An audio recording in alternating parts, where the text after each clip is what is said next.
Ma'am Kitty, pwede pong manghingi ng kaunting speech lang. Ganda ni Ma'am Kitty, oh. So, yun sa mga kababayan ko, yun nga, patuloy lang yung pagdasal natin. Huwag natin kalimutan kumain at matulog. Magpahinga tayo, tapos wag na natin silang patulan. Doon na tayo babawi sa eleksyon. Oh, ang galing! Grabe.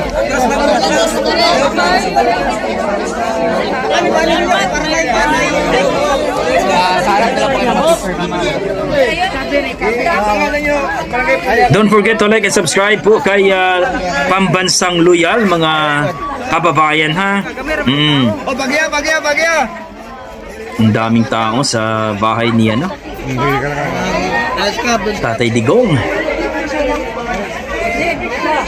Bata. Layo lang gamay.